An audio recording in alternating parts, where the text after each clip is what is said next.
में कहाँ पहुंच रहे हैं? Indian architecture.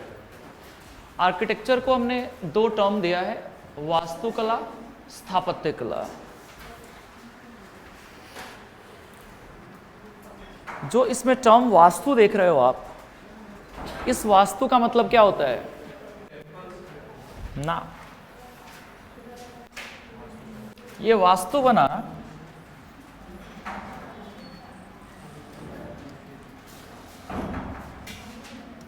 संस्कृत भाषा के वस धातु से, वस धातु, और इस वस शब्द का मतलब होता है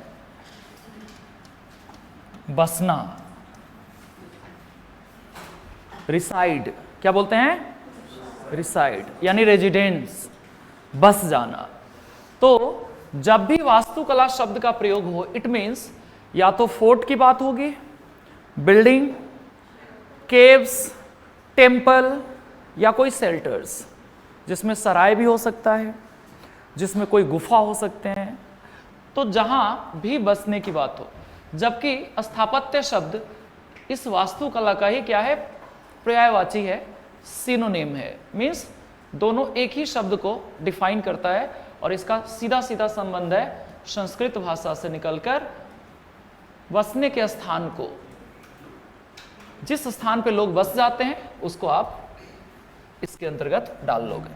एक्चुअली इसको विजुअल आर्ट के तरफ तहत इसलिए रखा गया क्योंकि इसमें बहुत सारे मंदिर की बात होती है, रॉक कट आर्टिफैक्ट्स की बात होती है, और भी चीजें इसमें शामिल होता है।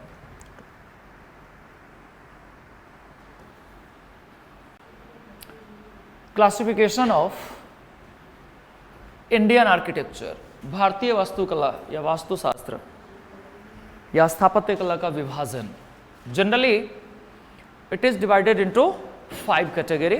फर्स्ट क्या है? Indus architecture. सिंधु घाटी सभ्यता में जो स्थापत्य कला है उसके बारे में बात करना है आपको। सैंधा बोला हमने इंडस आर्किटेक्चर को, यानी इंडस वैली सिविलाइजेशन की बात होगी। जैसे आपको टाउन प्लानिंग पढ़ाया था, उसमें drainage system, great granaries, great bath, great assembly etcetera, जितने भी बिल्डिंग होंगे उसके बारे में जानना है। फिर स्टार्ट होता है बुद्धिस्ट आर्किटेक्चर, बौद्ध वास्तुकला या स्थापत्य कला।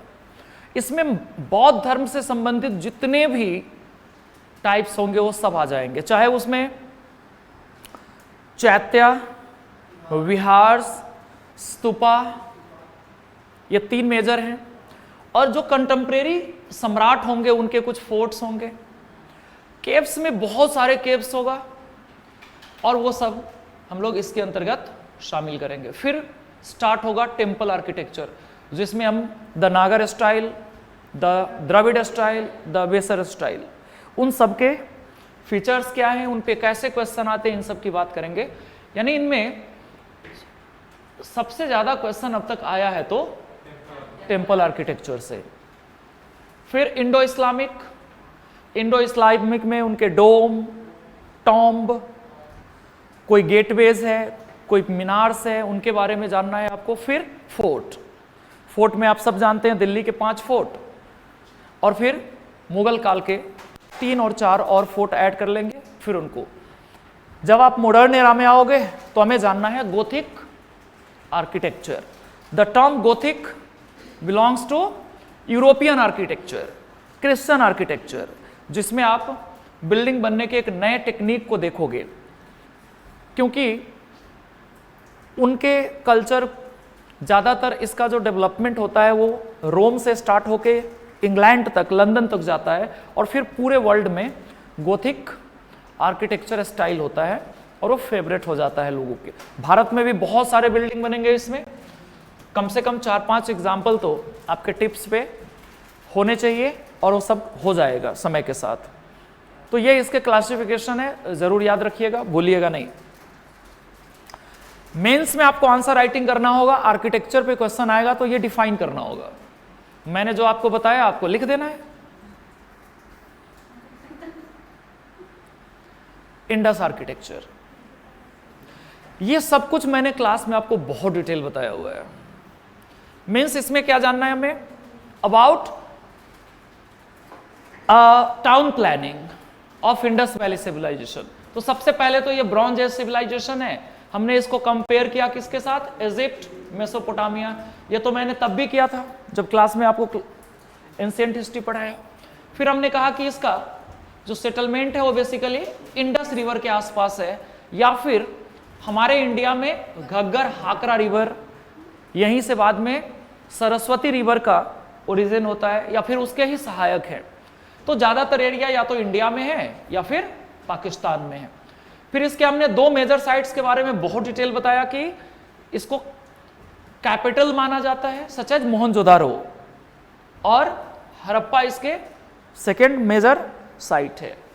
इसके अलावा इसमें हमने इसके सिविल टाउन प्लानिंग की बात की थी, पूरा मैप बनाया था, citadel, lower town, western town, eastern town, fortification.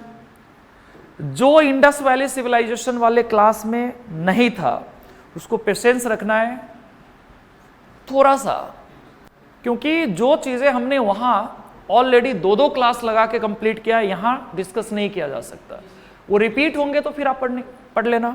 फिलहाल हम इसके कुछ मेजर एलिमेंट्स को आपके साथ शेयर करूंगा। इसके अलावा भारत में बातें क्यों कर रहे हो भाई, लोथल और धौलावीरा हमारे इंडिया के दो सबसे फेमस साइट है। इसके अलावा अगर देखो तो राखीगढ़ी हरियाणा में है, रोपर पंजाब में है, कालीबंगा और बालाथल भी राजस्थान में है। ये कुछ मेजर साइट्स है और इन सब में विशेषता क्या है, इट्स टाउन प्लानिंग, इनकी नगर नियोजन, शहर बसाने की जो प्रक्रिया है एक जैसा है, और इसीलिए यह फेमस भी है इतिहास में।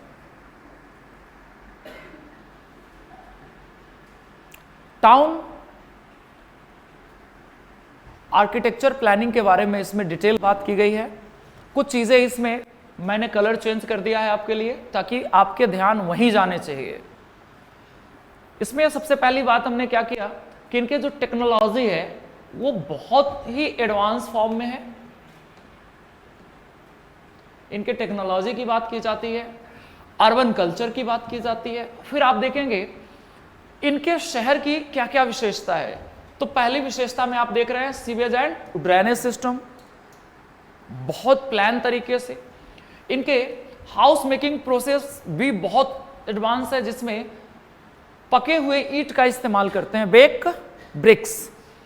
उसमें भी कई तरह के अलग अलग पैरामीटर्स हैं उनके ब्रिक्स का, लेकिन जो सबसे स्टैंडर्ड पैरामीटर है 1:2:4 का, यानी ईंट के साइज की बात हम कर रहे हैं। Means proportional ratio of BRICS, length, width and height, इसी रेशियो में ईंट बनाते हैं और पूरे सिविलाइजेशंस में एक जैसा मिलता है।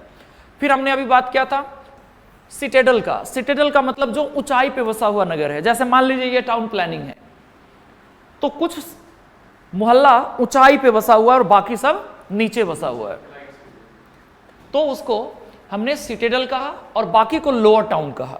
जैसे मैं सिटेडल पे हूं और आप लोअर टाउन में हैं। इसके और भी कई सारे पर्पस रहे होंगे, लेकिन फिलहाल हम ये जानेंगे कि ये डिवीजन किसी खास मकसद से किया गया। जैसे आदित्य ने बताया कि दो अलग अलग तरह के लोग थे, मीन्स क्लास डिवीजन को बताता है ये, high class, low class, elite class, common people, इस सेंस में। फिर इसमें ग्रेनरीज की बात होगी, इन सबके पिक्चर में दिखाने वाला हूं अभी कुछ ही देर में। तो ग्रेनरीज अपने आप में आज भी अवेलेबल है। आज आप उसको FCI बिल्डिंग कहते हो, फूड कॉर्पोरेशन ऑफ इंडिया की भवनें, और उसमें आज अनाज रखे जाते हैं, तब इस ग्रेनरीज में रखे जाते थे। इसका उपयोग क्या था, दो तीन तरह की बातें की गई हैं इसमें NCERT में। एक तो कि food collection, storage of food in sense of surplus production, storage in granaries. Another concept is the king collected to tax from citizen in grains form or in food grains form, and these grains storage in granaries. दो तरह के विचार है, या तो जो अधिशेष उत्पादन है उसको खरीद के शहर में रख लेते हैं लोग अन्नागार में, उसको हिंदी में क्या बोलते हैं, अन्नागार, या फिर राजा जनता से टैक्स कलेक्ट करते हैं अनाज के रूप में और फिर उसी अनाज को, उसी फूड ग्रेन को ग्रेनरीज में इकट्ठा कर लेते हैं, इमरजेंसी के समय काम आएगा या ऑफ सीजन में काम आएंगे।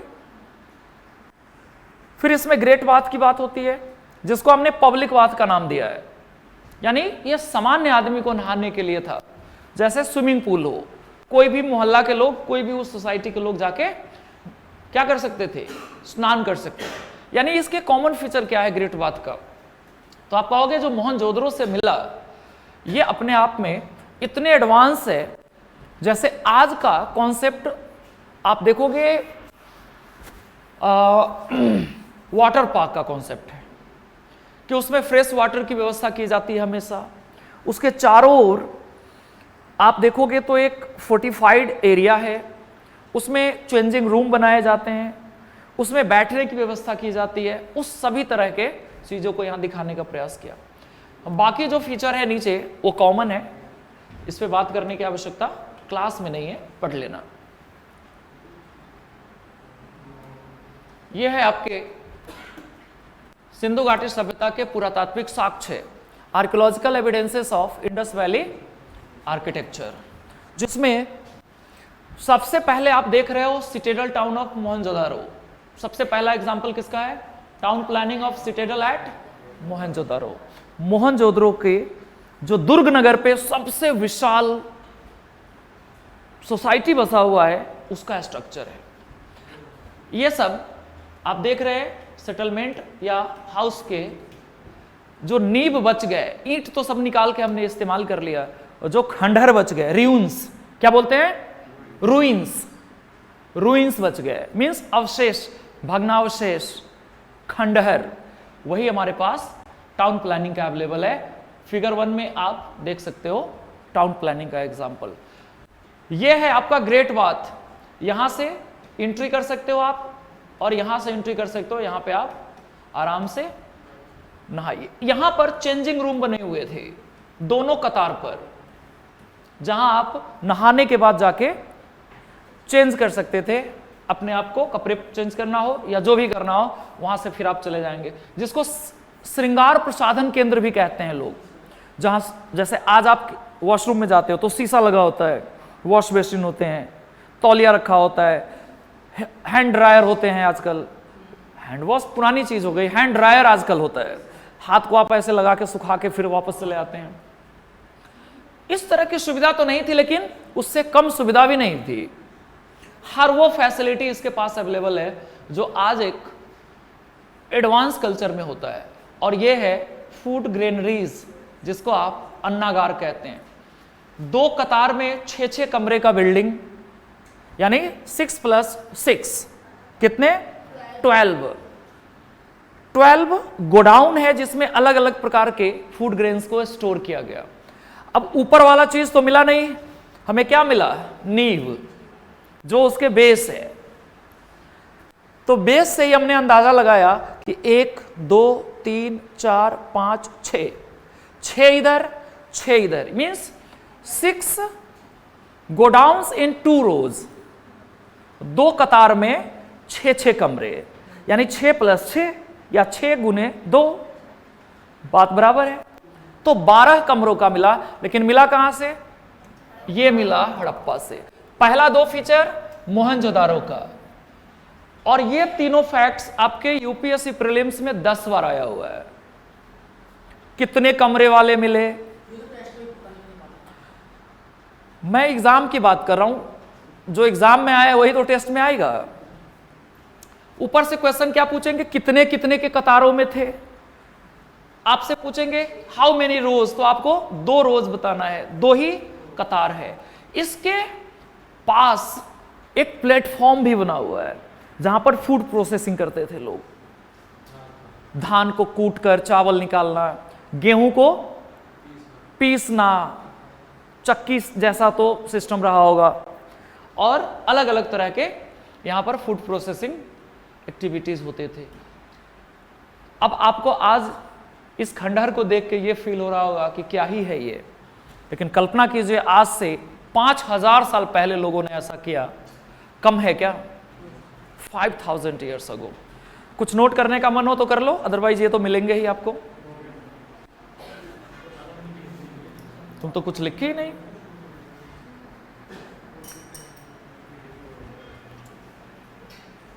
टाउन प्लानिंग दिख रहे हैं आपको ठीक से? हाँ।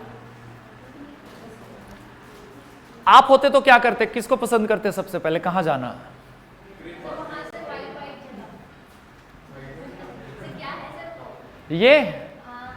ये प्रिस्ट हाउस का चिमनी है जहां से उनके घर के धुएं वगैरह निकलेंगे। राष्ट्रपति भवन में देखा है आपने गुंबद, डोम टाइप डोम है वो उनके घर का। मतलब आपको प्रिस्ट हाउस पे ही नजर है सीधा, राष्ट्रपति भवन में जाना है इसको। अच्छा है। हाँ, यहां तो टाइम पास करने जाओगे, नहा के क्या करोगे? यहां जाओ, रूल करो।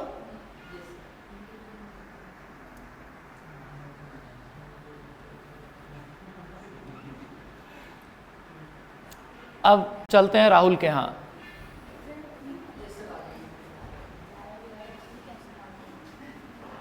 आपको समाधि लग रहा है ये? चंद्रगुप्त मौर्य का ये राजप्रसाद है।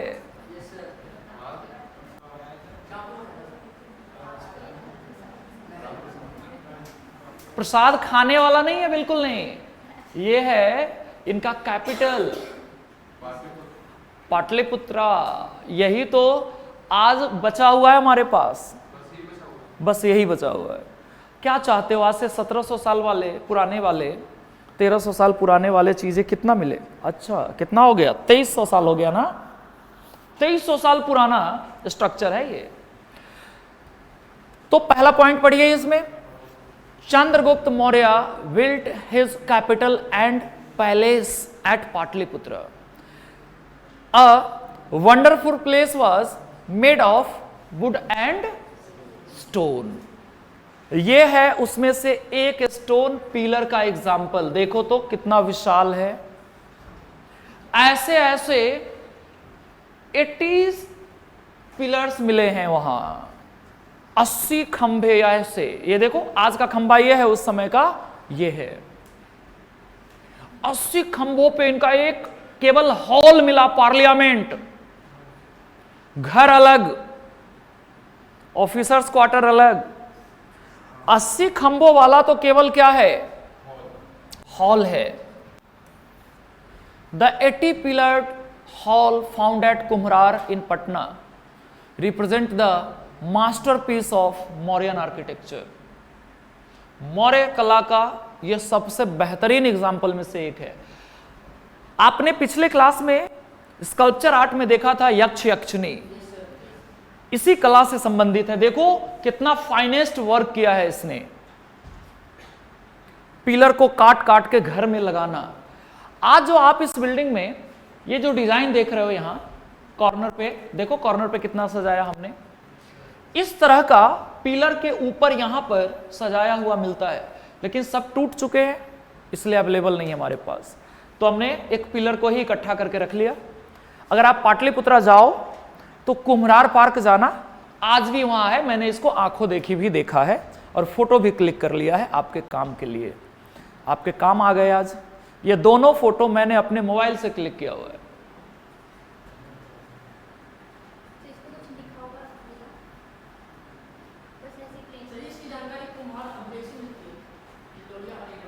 हाँ, नहीं, रुमनी देई पर लिखा हुआ है इनके आर्किटेक्चर के बारे में, इनके भवन के बारे में। और रामपुर पिपरहवा पे लिखा हुआ मिलता है। ये स्ट्रक्चर आज भी अवेलेबल है, आप जाके देख सकते हो। बिल्कुल इससे उस तरफ देखो बिल्डिंग बने हुए हैं। आज मेरे आंखों के सामने तो बिल्डिंग भी दिख रहा है आपको, केवल पेड़ पौधा दिख रहा होगा। क्योंकि मैंने आंखों देखी देखा है, इसलिए मुझे पता है। और ये एक पिलर के एक छोटा सा केज बना के रख दिया ताकि इसको और कोई डिस्टर्ब ना करे। वैसे पत्थर को कौन डिस्टर्ब करेगा? फिर भी आप जाके कुछ लिखाएंगे, अपना नाम लिख देंगे, साथ में अपने बिलोंगिंगनेस का नाम लिख दोगे। ये तो समझ में आया सबको? अब आप कल्पना करके देखिए कैसा रहा होगा राजप्रसाद। राजप्रसाद मीन्स पैलेस, जिसको आधुनिक युग में आप फोर्ट कहते हो, किला कहते हो, तब उसको राजप्रसाद कहते थे। अब आप मेरे साथ सपनों के उड़ान में चलिए। ग्रीकन एम्बेसडर मेगास्थनीज से that I wandering around the world, but I seen never this type of architecture. These infrastructure look like made by God और देवताज। मैं पूरा दुनिया भटक लिया, पूरा दुनिया देख लिया, लेकिन इतना बेहतरीन आर्किटेक्चर मैंने कहीं नहीं देखा।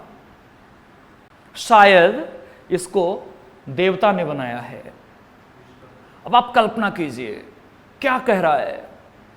और इसके बारे में चीनी यात्री फाहियान ने भी जिक्र किया, क्योंकि फाहियान चंद्रगुप्त सेकंड के दरबार में आया था गुप्ता पीरियड में। लेकिन सबसे बेहतरीन व्याख्या किसने किया है? मेगास्थनीज ने। और मेगास्थनीज ने आंखों से देखा है, क्योंकि वो यहां आए थे, यहां रहते थे। चूंकि मेरे पास लिमिटेड चीजें हैं, बहुत ज्यादा फोटो नहीं था, नहीं तो मैं 2-4 और दिखाता। मेरे आंखों के सामने तो सब चल रहे हैं, लेकिन इतने से काम चलाना है आपको, ठीक है ना? हाँ, तो हिंदी वाले राजप्रसाद कहेंगे आप, इंग्लिश वाले भी इंग्लिश में राजप्रसाद कहेंगे। इन एडवांस लैंग्वेज आप इसको पैलेस कह सकते हो। कहीं लिखा हुआ था ना, ये इसको आप पैलेस कह सकते हैं। इसको और इंप्रूव किया अशोका ने। अशोक के काल में ये और ज्यादा डेवलप हुआ, और अशोक ने तो क्या क्या बनाया अब आप देख सकते हो।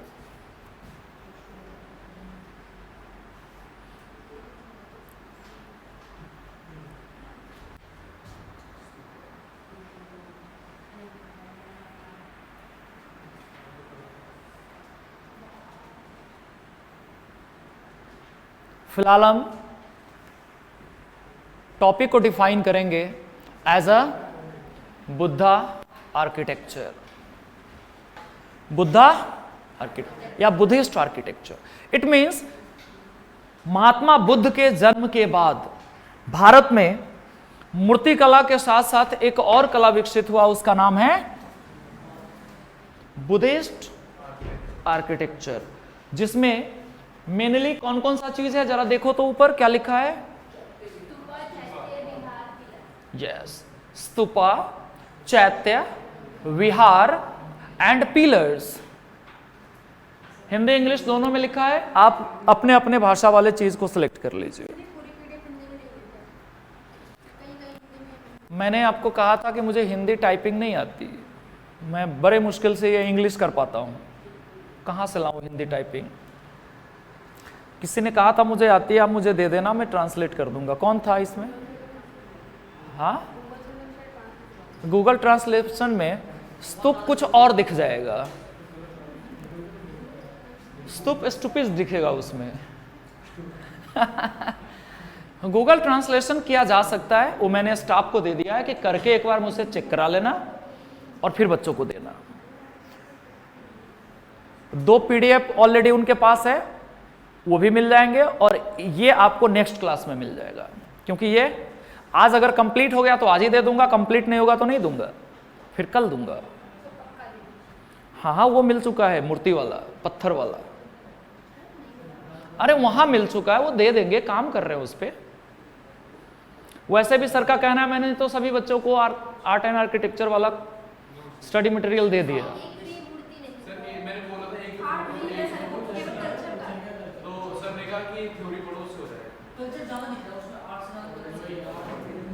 तो मैं हूं ना, क्यों परेशान हो? अब इससे बढ़िया चित्र कहां मिलेगा आपको, जब लाइव पिक्चर मैं खुद क्लिक कर करके आपको दिखाया हूं। अब देखो, अगर आपके पास और फंड हो और समय हो तो आप मेरे साथ चल लो, मैं सब एक एक घूम के दिखा दूंगा। पूरे भारत का 6 महीने का टूर, 1-1 लाख जमा करो और फिर चलो।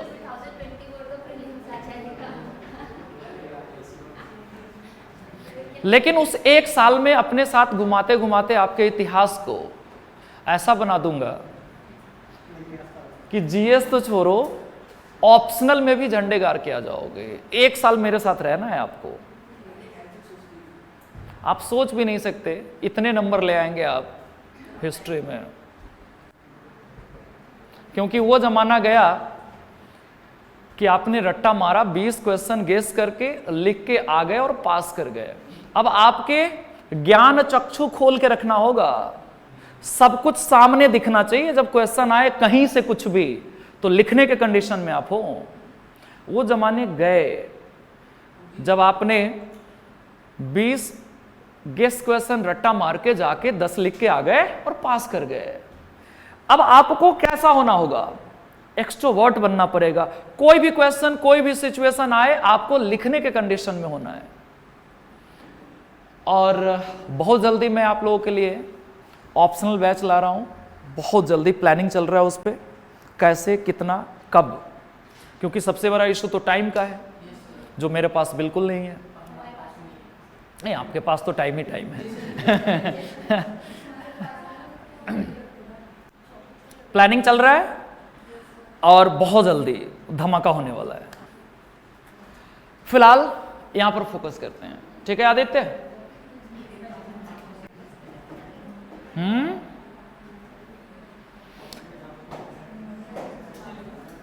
बौद्ध वास्तुकला से तात्पर्य क्या है? स्थापत्य कला के वो सभी भाग जो बौद्ध धर्म से प्रभावित है। Buddhist architecture means those architecture made up by the influence of Buddhism.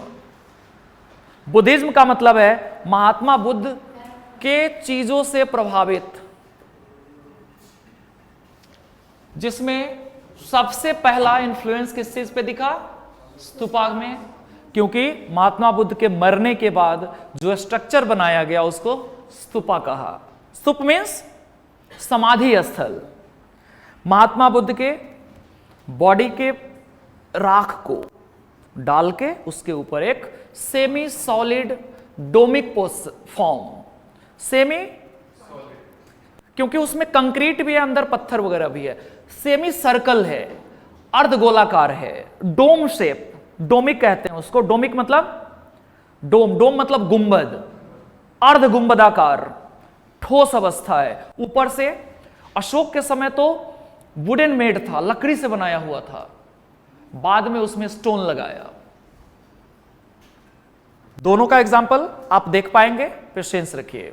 तो इसमें स्तूपा के बारे में जो मैंने आपको बताया यहां लिखा हुआ है, आप चाहो तो पढ़ सकते हो। The stupa was not unknown in India before the time of Ashok. Ashok से पहले इसको नहीं देखा गया। और क्या है कि एक मोन्यूमेंट्स के रूप में आप किस रूप में देखते हैं कि महात्मा बुद्ध के मर जाने के बाद उनके बॉडी के अवशेष को, रिलाइस, बॉडी रिलाइस मतलब उनके राख के ऊपर, अवशेष के ऊपर एक बिल्डिंग बना दिया। सिमरन कुछ कह रही है, कुछ सोच रही है, सोचो, आपके माइंड में कुछ चल रहा है पैरेलल। मुझे फेस रीडिंग आती है, पता नहीं आपको?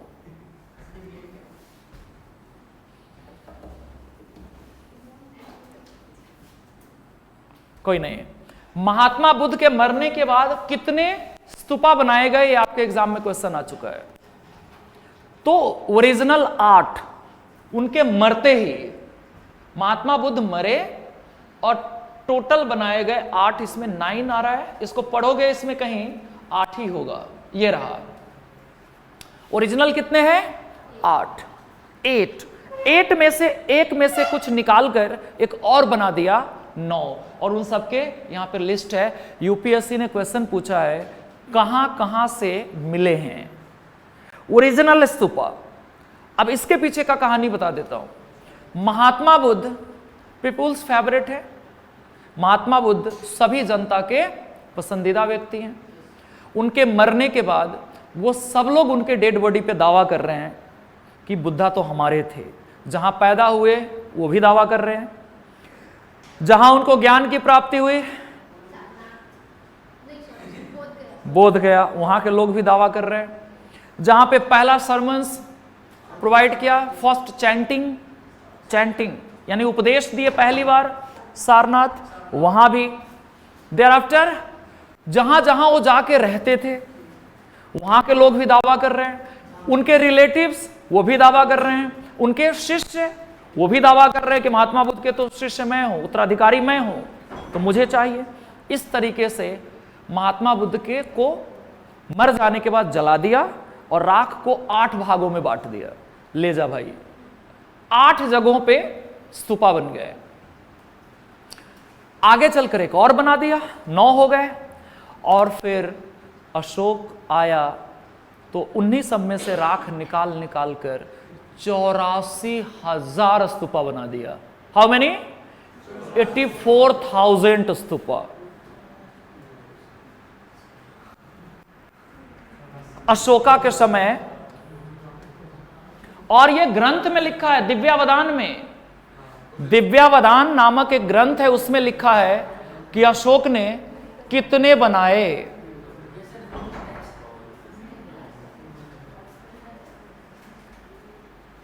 How many stupas? 84,000। ये देखो कहां लिखा है, किस ग्रंथ में? Buddhist text Divyavadana. दिव्या तो आज खुश होगी कि चलो कहीं तो मेरा नाम आया। दिव्यावदान नाम का एक टेक्स्ट है बुद्धिस्ट ट्रेडिशन में, जिसमें लिखा है कि अशोक ने अच्छे क्वालिटी के कितने स्तूपा बनाए। उसमें से एक एग्जाम्पल ये रहा, और ये कहां पर है? पिपराहवा, बिहार। पिपराहवा स्तूपा। उसी 8 में से राख को निकालकर इन्होंने 84,000 बना लिए।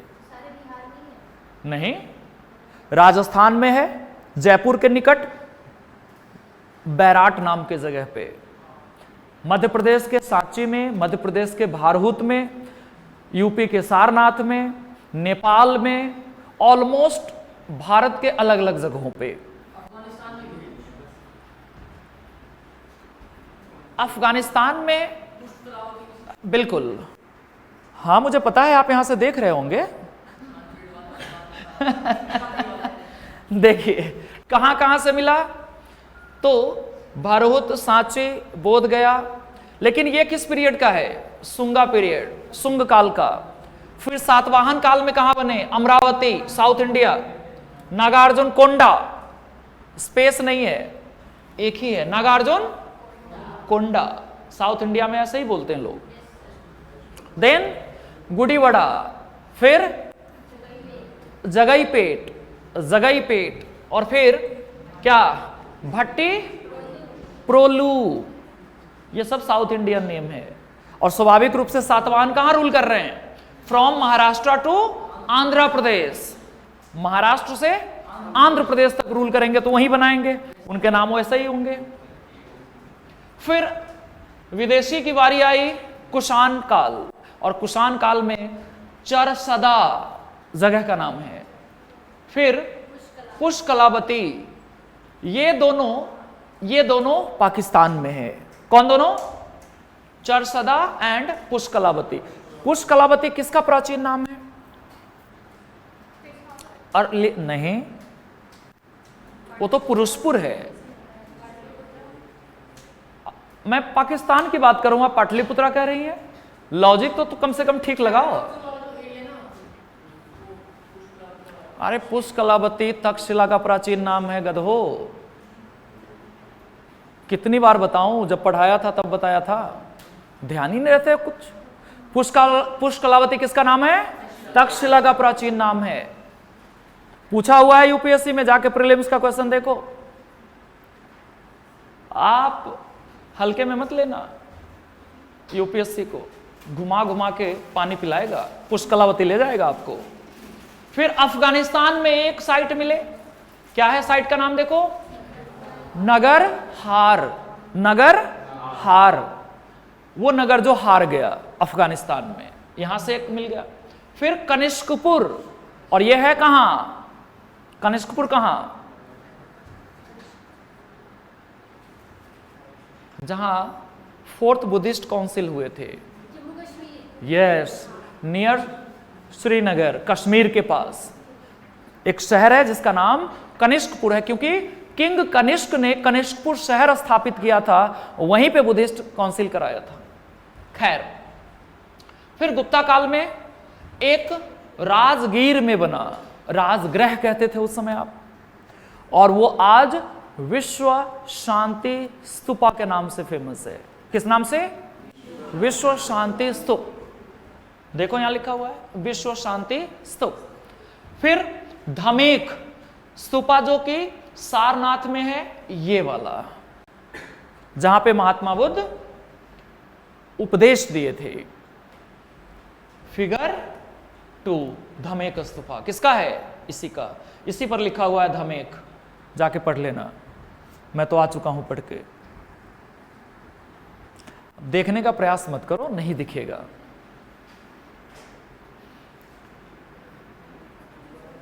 कितना इनोवेटिव आइडियाज आए होंगे लोगों के पास, सोचिए। हाँ हाँ, दीवार ईंट से बना दिया और अंदर और कुछ डाल दिए, पत्थर वत्थर कंकर मिट्टी कुछ भी डाल दिए।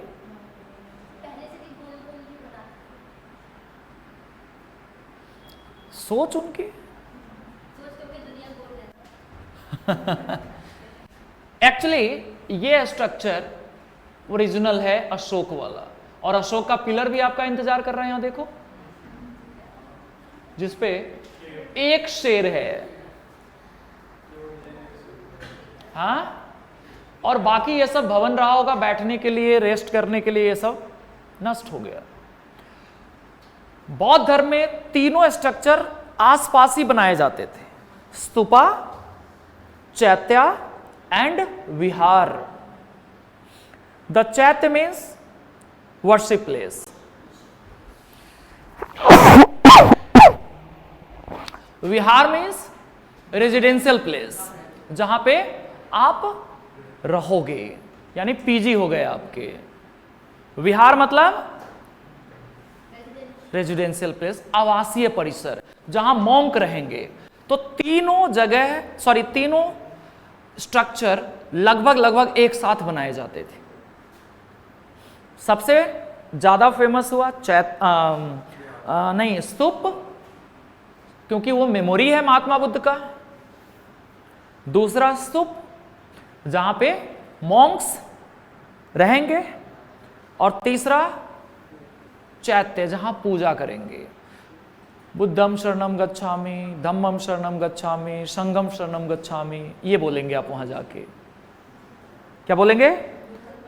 3 ज्वेल्स ऑफ बुद्धिज्म, इसको बोलते हैं 3 ज्वेल्स ऑफ बुद्धिज्म, बौद्ध धर्म के 3 रत्न। यही प्रार्थना है उनके धर्म में। आराम से बैठ के शांतिपूर्वक आप उच्चारण करते हैं, बुद्धम शरणम गच्छामि, धम्मम शरणम गच्छामि। तीसरा क्या लाइन है सिमरन? संघम शरणम गच्छामि। हाँ, तो स्तूपा हो गया।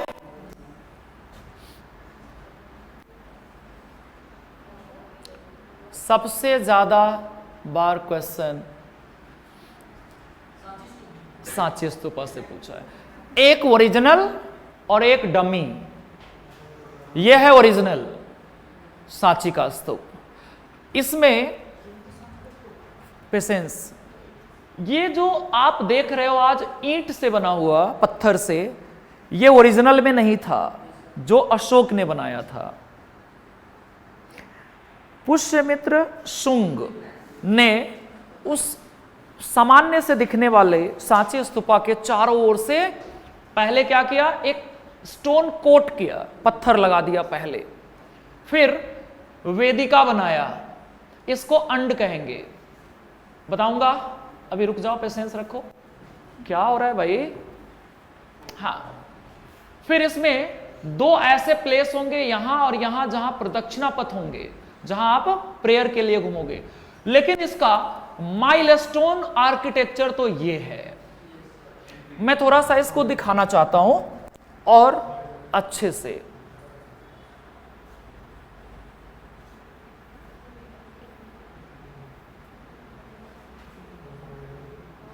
गेटवेज ऑफ सांची स्तूपा, ये अपने तरह का एकमात्र इंफ्रास्ट्रक्चर है। अंग्रेजों को लालच आ गया इसको देख के, वो निकलवा लिया था इस गेट को, इंग्लैंड ले चलते हैं बकिंघम पैलेस।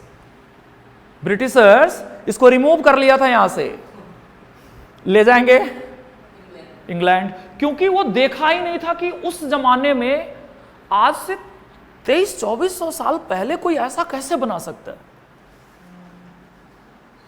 वो तो मध्य प्रदेश की एक अहिल्याबाई थी, अहिल्याबाई होलकर, उसने विरोध किया कि पहले युद्ध करना पड़ेगा ले जाने के लिए, जीत जाओगे तो ले जाना, हार गए तो हमारा हुआ, है ना।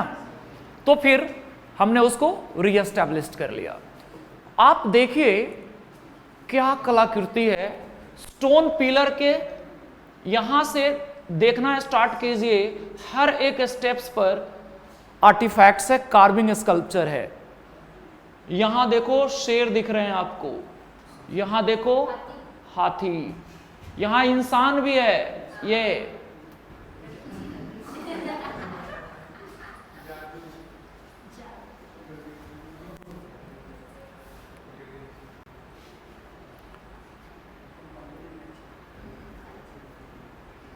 अब कहो जादू आके दिखाए। यहां पर एक इंसान है, इधर भी शेर है, देखो यहां भी है, इन सब में जानवर बनाए हुए हैं। यहां भी, यहां देखो कितना बढ़िया हाथी है, हाथी के ऊपर महावत भी है। महावत समझते हो, जो हाँ हाथी के सारथी होते हैं, चलाने वाला ड्राइवर, महावत बोलते हैं उसको। हाँ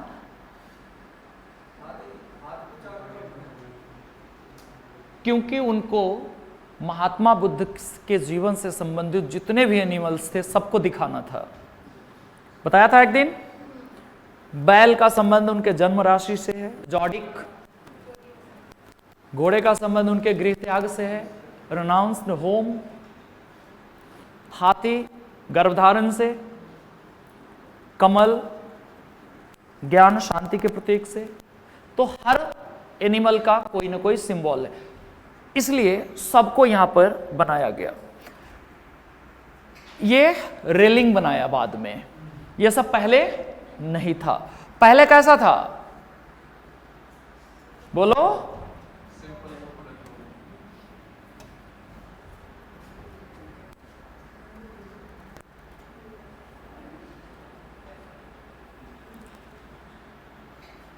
पहले ऐसा था, केवल ऐसा था, डोमिक स्ट्रक्चर, है ना, केवल एक गुंबद जैसा दिखता था। अब देखिए कैसा बना दिया इसको। आप लोग घर जाकर पढ़ना नहीं है, 10 बार पढ़ना है। अब यहां फोकस कीजिए, आप जहां से एंट्री करोगे, ये इसको बोलेंगे तोरण, मतलब गेटवे, प्रवेश द्वार। क्या बोलेंगे? जिसके अंदर आप घूम रहे होंगे, खाली प्लेस में परिक्रमा करोगे, उसको बोलेंगे प्रदक्षिणा पथ। क्या बोलेंगे? प्रदक्षिणा पथ। प्रदक्षिणा पथ को दो तरफ से जिस चीज से कवर किया गया होगा उसको बोलेंगे वेदिका। ये भी वेदिका। ये पूरा जो स्ट्रक्चर है इसको बोलेंगे अंड। अंडा नहीं, एक मत लिख देना फिर, अंडा। मुर्गी का या बत्तख का? मुर्गा का। कृष्णा बोल रहा है मुर्गा का। ये देखिए, ये जो आपको यहां कटघरा दिख रहा है, जैसे जज साहब के सामने आप कैदी के रूप में हो, इसको बोलेंगे हर्मिका। क्या बोलेंगे? हर्मिका। और यहां एक छतरी टाइप का बना हुआ है, उसको छतरी या छत्र बोलेंगे। क्या बोलेंगे? छतरी या छत्र। इसमें जितने भी नाम लिखा गया वो सब आपके ही नाम मान लीजिए, उसको याद कर लीजिए। दर्जनों बार पूछा है कि स्तूपा में कौन कौन से पार्ट्स होते हैं, क्या उपस्थित है, क्या अनुपस्थित है, which are appear in stupa and क्या नहीं है। इतने बार पूछे हैं कि आप प्रीवियस ईयर देखोगे तो पता चलेगा। मेधी का मतलब वो रास्ता, वो पथ जहां पे आप प्रदक्षिणा के लिए यानी परिक्रमा के लिए जाते हैं, उसी प्लेस को मेधी कहते हैं। इनको यहां पर एक्सप्लेन किया हुआ है। सुनो, जो चीजें यहां पे लिखा है उसको यहां पर एक्सप्लेन किया है, तो आप लोग अपने अपने तरीके से इसको आराम से पढ़ लेना। मैं सब समझा दिया आपको, इसमें कुछ है नहीं।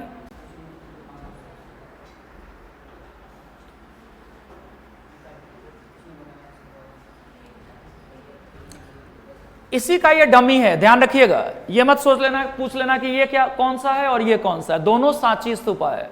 दोनों कौन है? सांची स्तूपा मध्य प्रदेश के अंदर है। विदिशा नाम का एक डिस्ट्रिक्ट है, वहां है। कहां?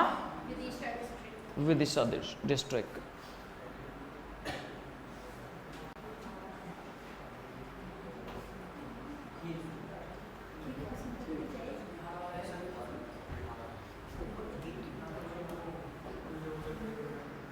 विहार।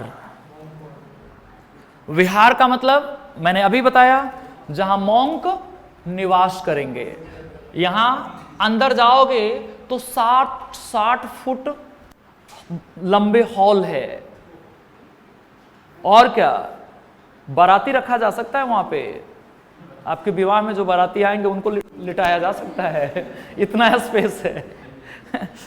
ये पूरा अंदर से काट दिया, अंदर जाओगे तो कुछ नहीं, केवल दीवार मिलेंगे आपको और पूरा हॉल।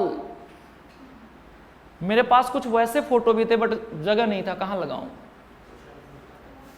मीन्स अंदर पहले जाना अलाउ था, अब बंद कर दिया गया। नहीं, बाहर से देखा था। पीछे देखो, स्वच्छ जल, जहां आप स्नान करोगे और पियोगे भी। पहले पहाड़ी के अंदर जो झील होते थे वहां के पानी लोग पीते थे, है ना। और विचरण करने का मन है तो आप बराबर की पहाड़ी पर घूम आइए जाके। ये कौन सा पहाड़ी है? बराबर हिल्स। इसको क्या बोलोगे? यहां लिखा तो है,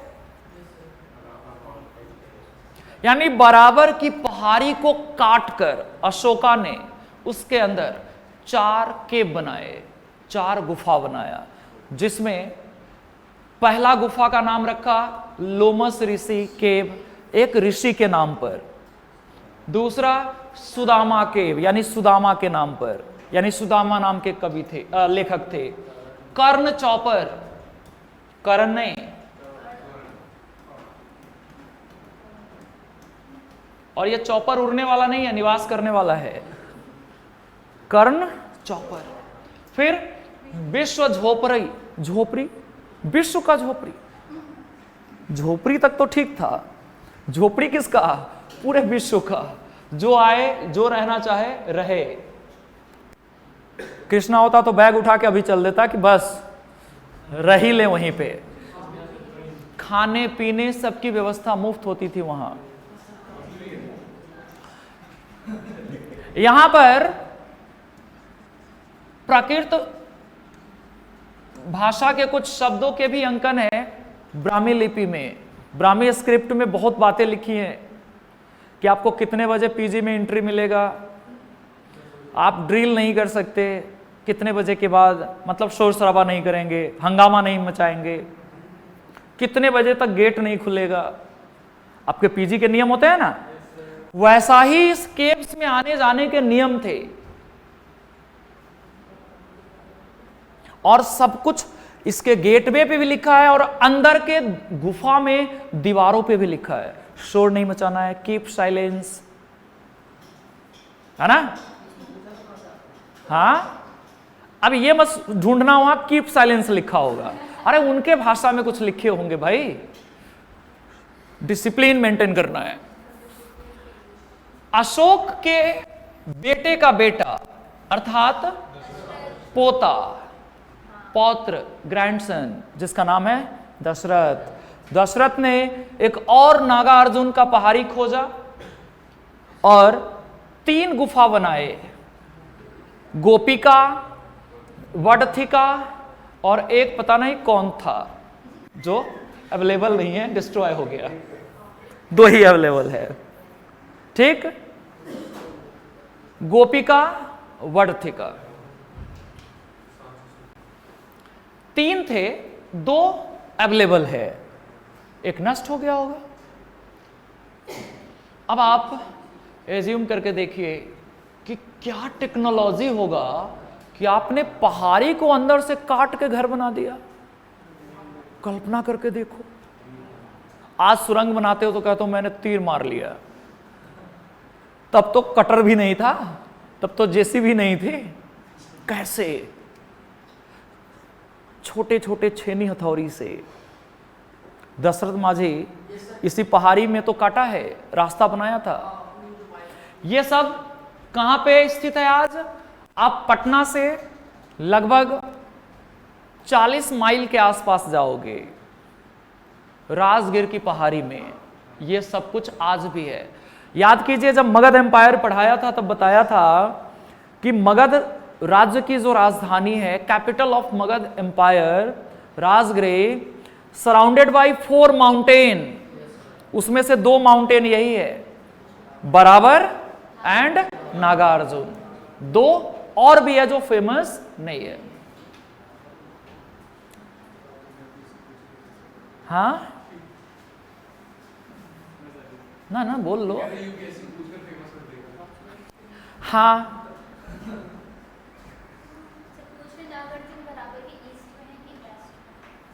कौन पूछ रहा है ऐसा? ऑप्शनल में बताऊंगा, लिखाऊंगा भी।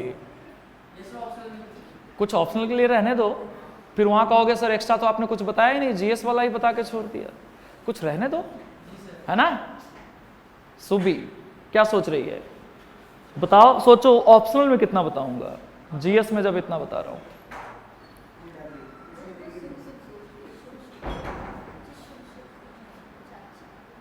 और ये तो तय है कि ऑप्शनल अब आपके लिए बहुत आसान हो जाएगा, क्योंकि पूरा लॉन्चिंग पैड तैयार है आपके लिए। बिल्कुल ले जाऊंगा, ऑप्शनल वाले को घुमाने तो जरूर ले जाऊंगा, कम से कम दिल्ली टूर तो करा ही दूंगा, क्योंकि कुछ चीजें तो मैं वहां ले जाके ही बताऊंगा आपको।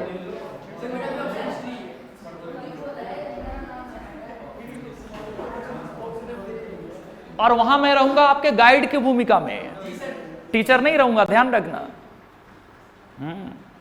मेरे खर्चे भी आप ही को उठाने होंगे तब, और नहीं तो क्या। अच्छा, तो मेरा जो डिमांड था वो फुलफिल कर देना, ले चलूंगा। अभी तो बताया था 1 लाख रुपए और 1 साल के लिए आपको मैं गोद ले लूंगा, घुमाऊंगा, वहीं पढ़ाऊंगा, रियल प्लेस पे ले जा जाके।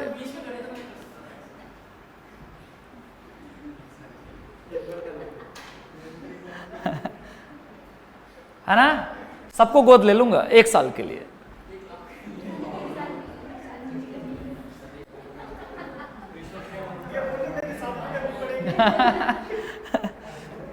फिर पापा क्या करेंगे आपके?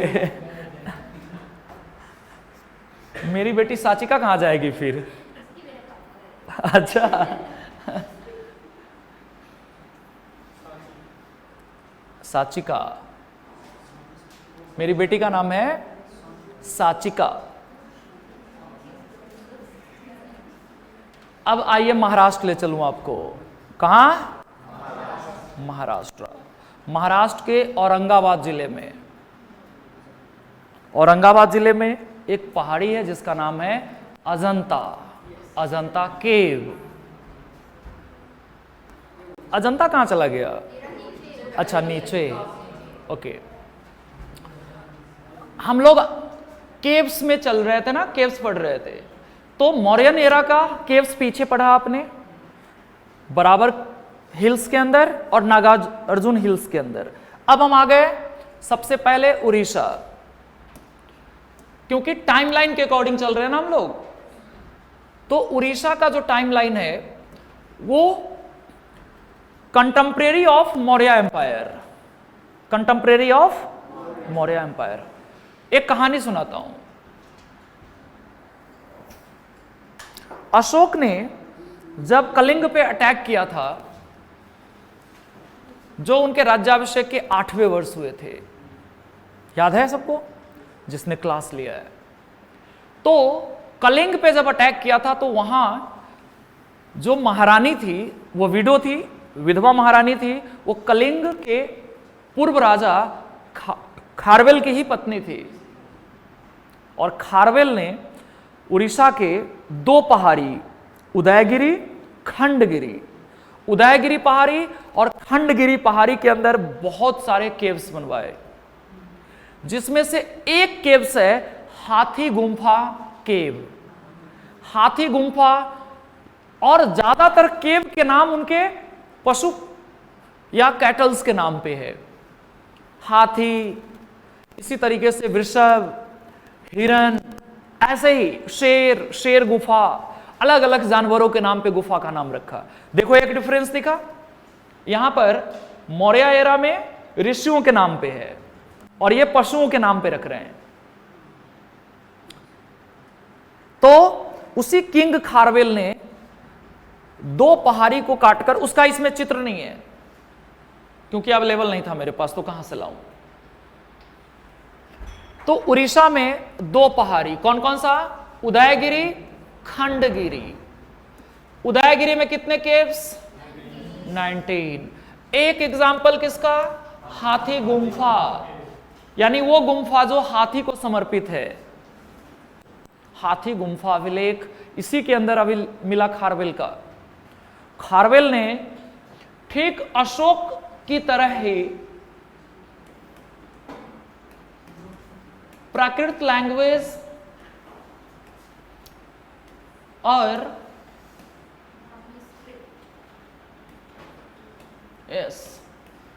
ब्राह्मी स्क्रिप्ट में अभिलेख लिखवाया जिसका नाम रखा हाथी गुम्फा इंस्क्रिप्शन।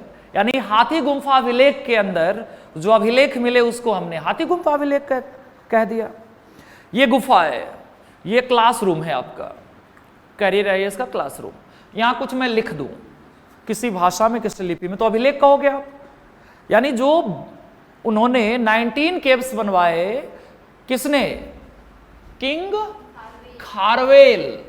किंग खारवेल ने, उस किंग खारवेल ने क्या करवाया कि एक गुफा में कुछ बातें लिखवा दिया।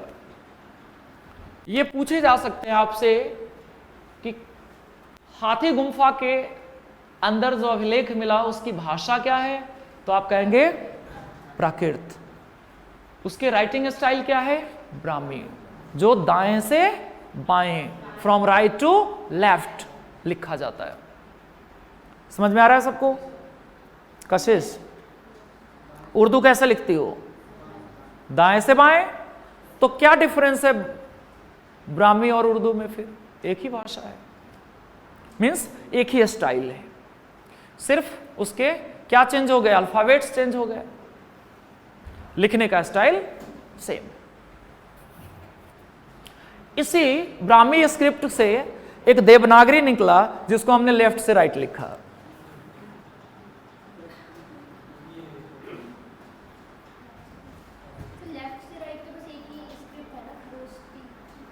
हमने देवनागरी के बारे में कहा जो आज हमारी भाषा है। देखो देवनागरी में लिख रहे हैं लेफ्ट टू राइट।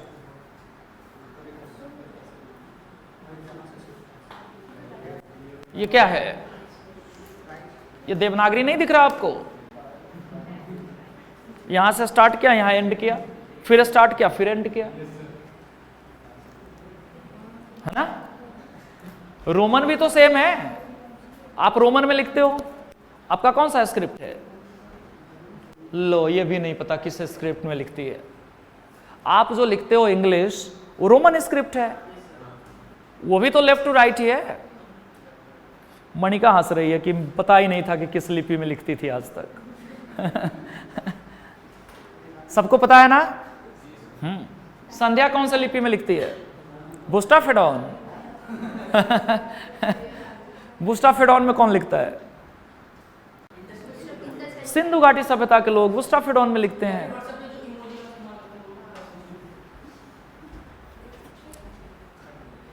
आपको क्या ध्यान में रखना है? उदयगिरी में कितने केव्स? उसका एक एग्जाम्पल हाथी गुम्फा किसने बनवाया? किंग खारवेल। अच्छा, इस अभिलेख में क्या लिखा था? मैं ये स्टोरी बताने वाला हूं आपको, पूछा जा सकता है आपसे एग्जाम में। इस हाथी गुम्फा इंस्क्रिप्शन के अंदर किंग खारवेल ने लिखवाया दो बातें, एक पास्ट और एक क्या? प्रेजेंट। हाँ, प्रेजेंट। कुछ लोग हाथी गुम्फा अभिलेख को या ओवरऑल उदयगिरी केव्स के अंदर लिखे हुए चीज को यहां तक कह देते हैं कि ये किंग खारवेल की जीवनी है। क्या कह देते हैं? Biography of king Kharavela. Biography of king Kharavela क्यों? क्योंकि उनके द्वारा किए गए सारे एक्टिविटी उसमें मेंशन्ड है।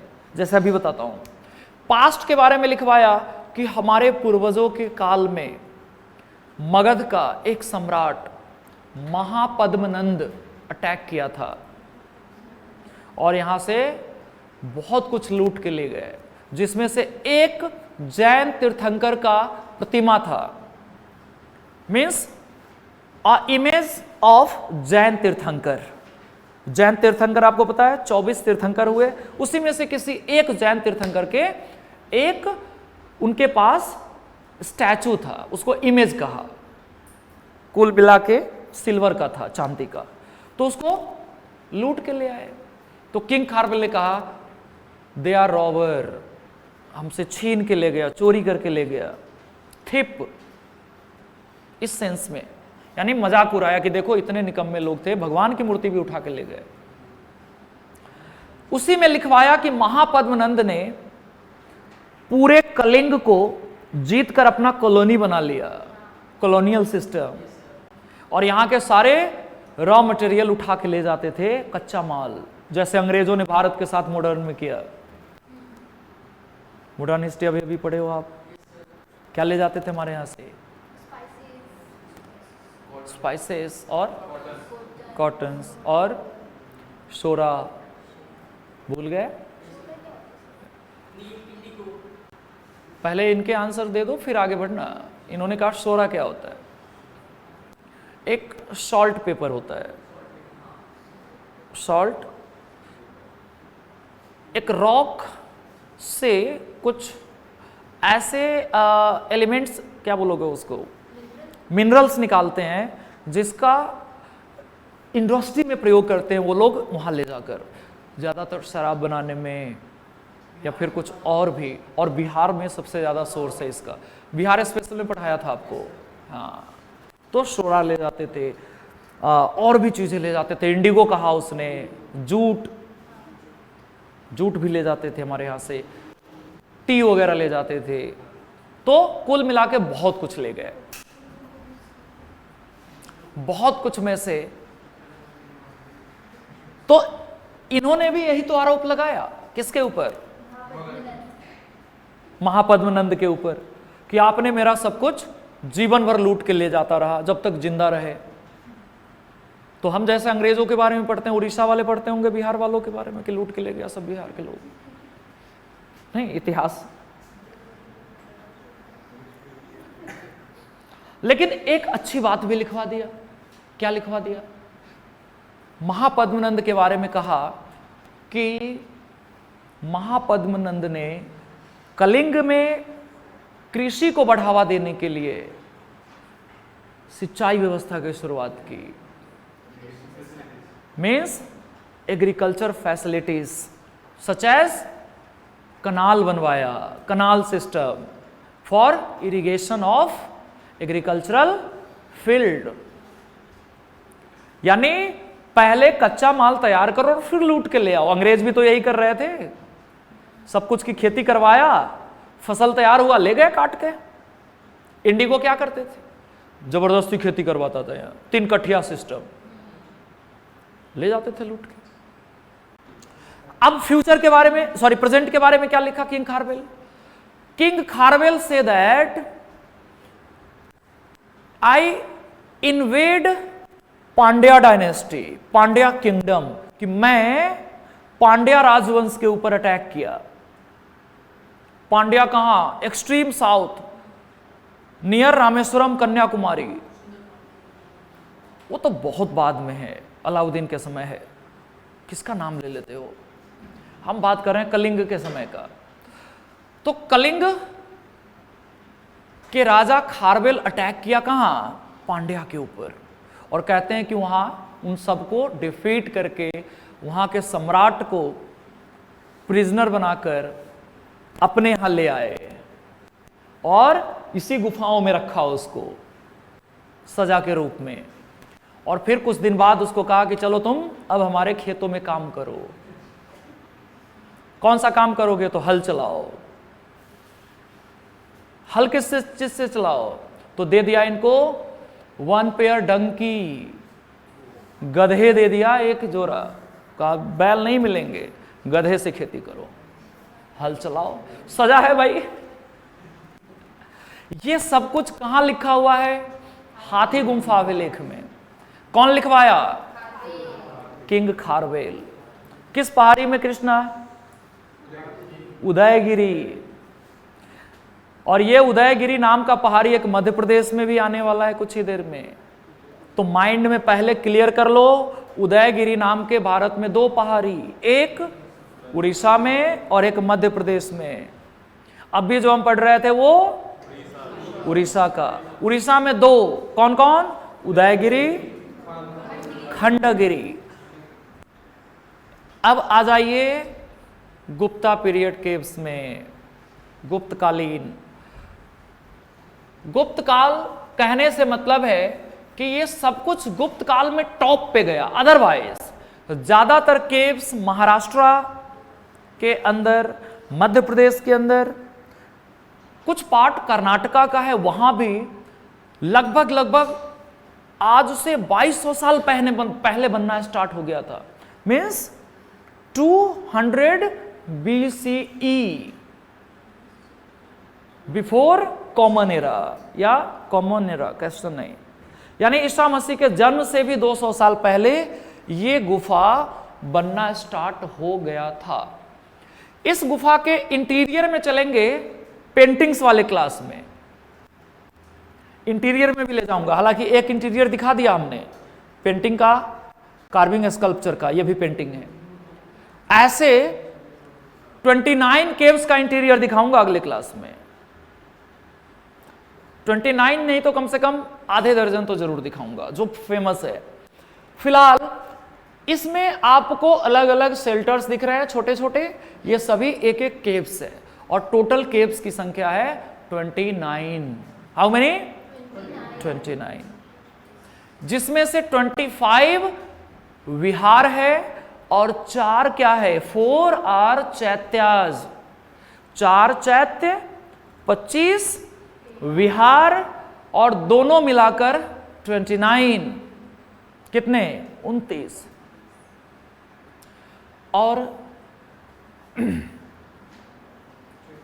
इसके अंदर टाइमलाइन आप देखिए, मैंने जो अभी बताया आपको, कब से 200 ईसा पूर्व से लेकर 650 एडी तक, यानी इसमें pre Gupta, Gupta and post Gupta तीनों एरा शामिल है।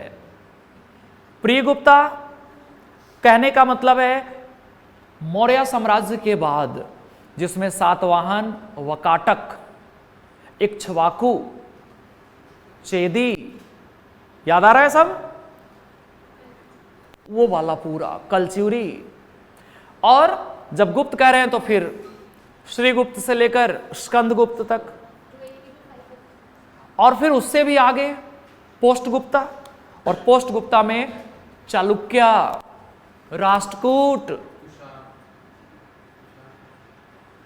वो तो पोस्ट मौर्य में हो गया। और पोस्ट मौर्य के केव्स कब से बनवाने लगा?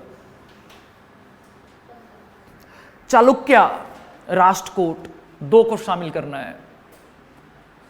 और इन सब ने अपना अपना कंट्रीब्यूशन इस 4 तरह के गुफाओं में किया। 4 वर्ल्ड क्लास केव आर्ट देखने को मिला, जिसमें सबसे एडवांस है Ajanta caves, second one Ellora caves, third one Udayagiri caves, and fourth one Bagh. पहला 2 महाराष्ट्र में बहुत फेमस है, इतना फेमस कि आप जब जाएंगे तो आपको जरूर एक बार लोग घुमाने ले जाएंगे। देख रहे हो यहां, वहां जाओगे तो चींटी की तरह दिखोगे। यहां से आपको लग रहा होगा ये तो कुछ है ही नहीं। देख रहे हो क्या दिख रहे हैं भाई साहब लोग? यहां 4 लोग हैं, चींटी दिख रहे हैं। वहां जाओगे तब आएगा ऊंट पहाड़ के नीचे। ये पूरे पहाड़ी को काट कर अंदर अंदर गुफा बनाया, फिर मूर्ति बनाया दीवारों पे, चित्र बनाया बाद में। आएंगे अगले क्लास में तो मोराल पेंटिंग की बात करेंगे, भित्ति चित्र। इसी गुफा के अंदर दीवार को पहले प्लास्टर किया, फिर कच्चा रंग चढ़ाया, फिर पक्के रंग से चित्र बनाया, जिसको कहेंगे फ्रेस्को पेंटिंग स्टाइल। अगले क्लास में ये इंट्रो दे दिया हूं ताकि अगले क्लास में शब्द नया नया ना लगे आपको, है ना?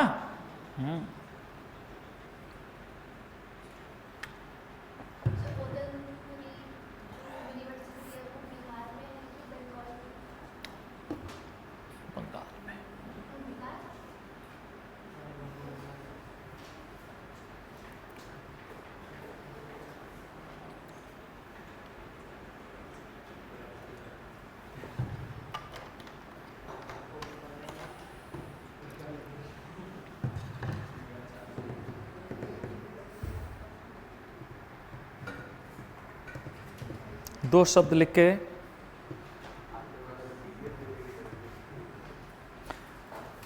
आप सब लोग घर पे जो भी पीडीएफ मिला है कोशिश करना उसको कॉपी में एक बार लिख लें, काम आएगा। लिखने की आदत डालो, मत लिखो कॉपी करके। आज जो मैंने पढ़ाया घर जाओ और एक थीम पर लिख डालो, स्तूप क्या है, कहां से स्तूप मिले। जितना याद आया क्लास वाली बातें लिख लिया, फिर एक बार चेक कर लिया, ओरिजिनल मैच करा लिया, फिर फेयर कर लिया।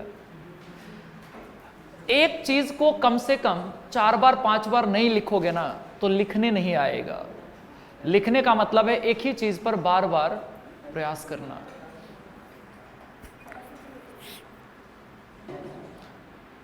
जब मैं ऑप्शनल क्लास स्टार्ट करूंगा तो राइटिंग से ही स्टार्ट करूंगा, क्योंकि बिना लिखे तो इलाइड को पोस्ट भी नहीं मिलेंगे। जितना अच्छा लिखोगे उतने ऊंचे पोस्ट मिलेंगे। ऊंचा पोस्ट के लिए हर विषय पर बार बार लिखना होगा। लिख लिख के हाथ सुजा लेने पड़ेंगे, अंगुलियों में वो पड़ जाने चाहिए छाले। छाले तो बहुत सामान्य चीज है, गांठें आ जानी चाहिए। जहां कलम पकड़ते हो वहां गांठें आ जानी चाहिए लिख लिख के। हाथ आपका दिखना चाहिए जैसे एक मिलिट्री के हाथ में बंदूक रखते रखते उसके ऊपर मार्क बन जाते हैं, निशान, कलम के निशान होने चाहिए आपके अंगुली में। यूपीएससी उससे पहले नहीं होगा। इसका मतलब है कि आपको लिखना ही पड़ेगा। रोजाना 30 पेज लिखने की आदत डालनी होगी घर में, और वो भी 3 घंटे में। स्टार्टिंग में 5 घंटे लगेंगे, 7 घंटे लगेंगे, लेकिन उसको ले जाएंगे आप 3 घंटे पे, तब जाके यूपीएससी में सारे क्वेश्चन लिख, तभी भी सारे नहीं लिख पाएंगे, 2-4 तो भी मिस होगा। 3 घंटे में कम से कम 30 पेजेस लिखने हैं आपको, तब कहीं जाके काम बनेगा।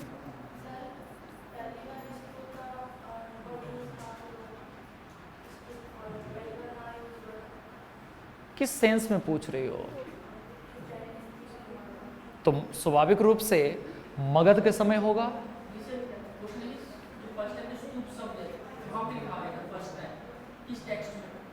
अच्छा, किताब की बात कर रहे हो? तो बुद्धिस्ट टेक्स्ट में, बुद्धिस्ट टेक्स्ट में, और बुद्धिस्ट टेक्स्ट में आपको मिलेंगे मेरे ख्याल से दिव्यावदान ही सही आंसर है। ऋग्वेद, उसमें यूप है भाई।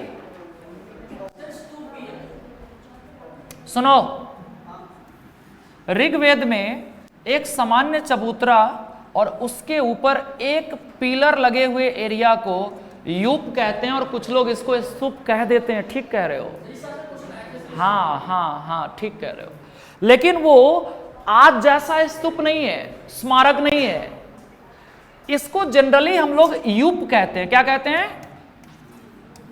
यूप। जहां यज्ञ होता है। संभवतः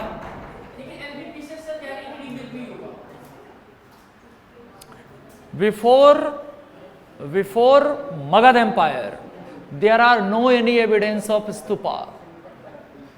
It is only in hypothesis process. क्या ये यूप ही स्तूप है? तो हाँ है, लोग कहते हैं कि यही स्तूप है, लेकिन आज तक कोई भी इंफ्रास्ट्रक्चर नहीं मिले, तो कैसे मान लें? शब्द यूप और इसी से बना स्तूप। ठीक कह रहे हो। वैदिक युग से पहले, सॉरी क्या कह रहे हैं, मगध काल से, मगध एम्पायर से पहले स्तूप शब्द का प्रयोग है। आपके स्टडी मटेरियल में है, पढ़िएगा, आपके स्टडी मटेरियल में भी है, लेकिन एविडेंस नहीं है। एविडेंस सबसे पहला मिलता है आपको किस काल में? जो मगध काल में 9 बने थे, अभी बताया था ना। जब 483 ईसा पूर्व में महात्मा बुद्ध मर गए, 483 बीसी, कब? 483 बीसी में लॉर्ड बुद्धा का डेथ हो गया, तो 8+1 आज ही तो पढ़ा है आपने, वही सबसे पहले भारत के स्तूपों के रूप में हमें मिलता है।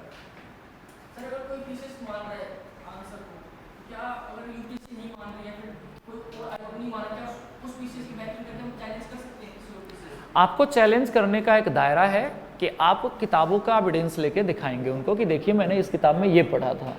आप हाइपोथेटिकली चैलेंज नहीं कर सकते। हाँ, उससे कोई फर्क नहीं पड़ता, सबका अपना अप्रोच होगा। आप एविडेंस दिखाओगे, एनसीईआरटी दिखाओगे, टेक्स्ट बुक, रिसर्च बुक दिखाओगे, तो मान लेंगे आपके चैलेंज को, अदरवाइज नहीं मानेंगे। उनको उससे क्या मतलब है कि किसी उड़ीसा पीसीएस ने माना था तो आप भी मान लो, ऐसा कोई स्कोप नहीं है। तो यूप, स्तूप शब्द वैदिक युग में है, ऋग्वेद में है, यूप शब्द का प्रयोग है, लेकिन कोई एविडेंस नहीं है, इसलिए हमने नहीं माना। एविडेंस होता तो मान लेते।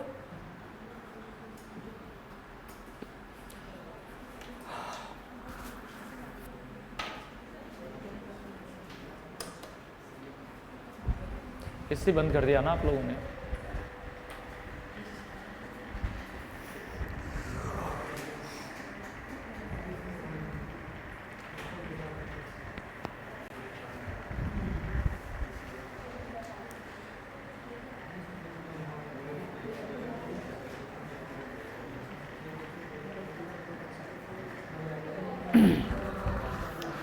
एक होमवर्क लिखिए सब लोग, होमवर्क लिखिए।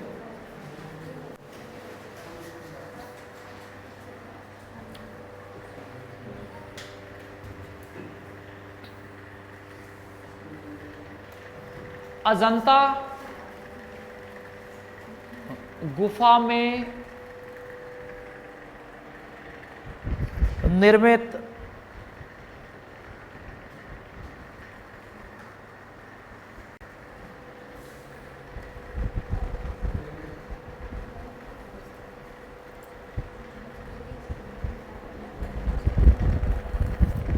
गुफा, अजंता गुफा में निर्मित गुफा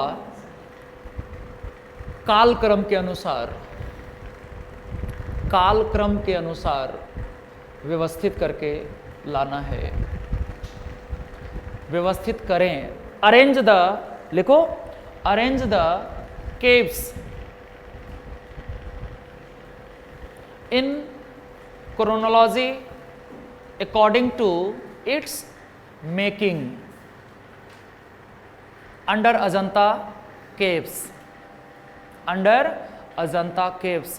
आपको मुझे बताना है गुफा संख्या 1 किसने बनाया, 2 किसने बनाया, 3 किसने बनाया, 29 किसने बनाया, यानी कौन से कालखंड में कौन सी गुफा बनी। मैं आपको बता दूं 3 ही कैटेगरी है। 3 कैटेगरी में pre Gupta, during Gupta, post Gupta.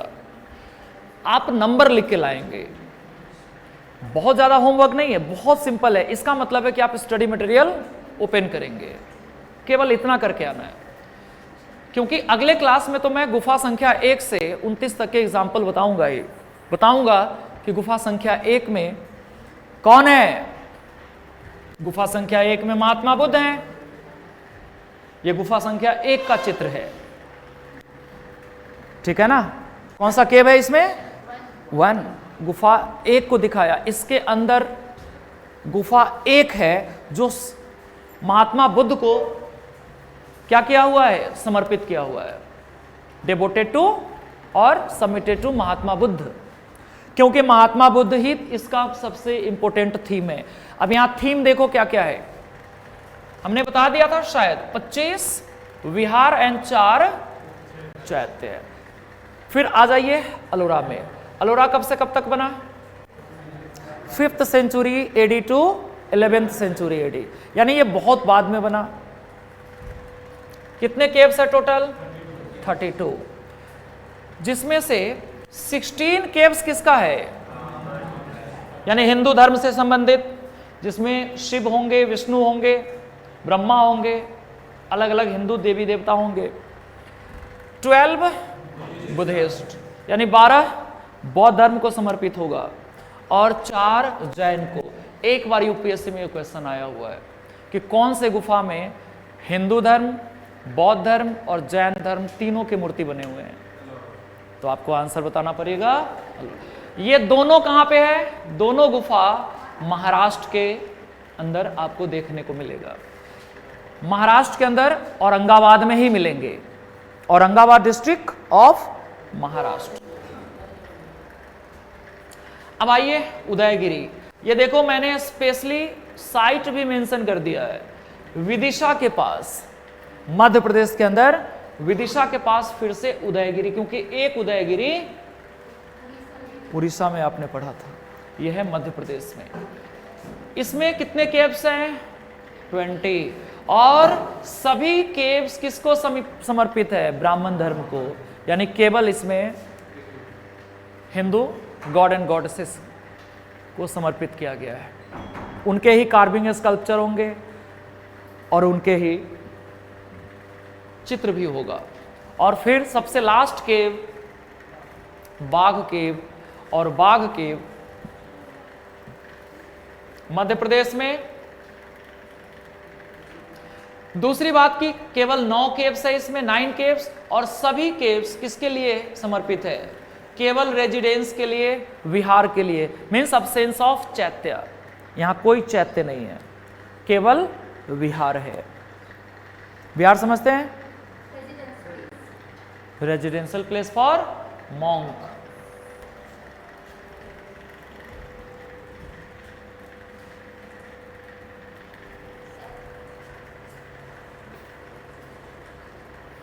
यहां पे डेफिनेशन लिखा हुआ है, पढ़ो।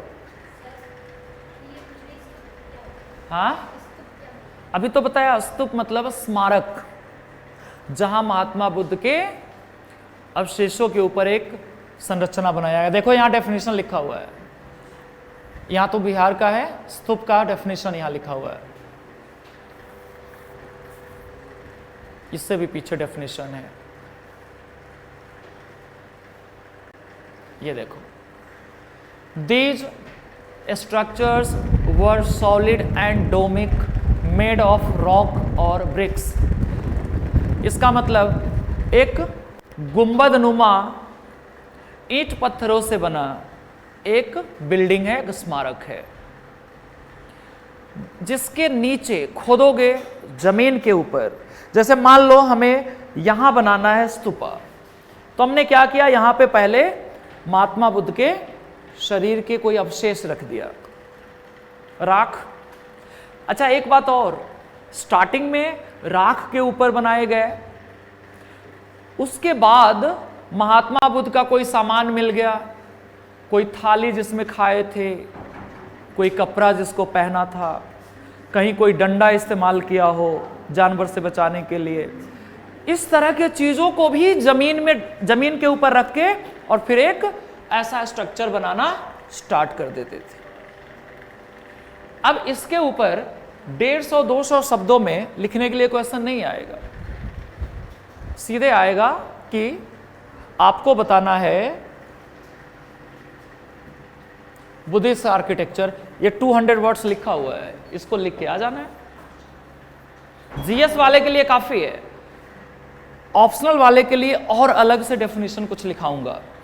ज्यादा यहां से क्वेश्चन नहीं आते, परेशान मत हो, you are in safe hand, so don't worry, right.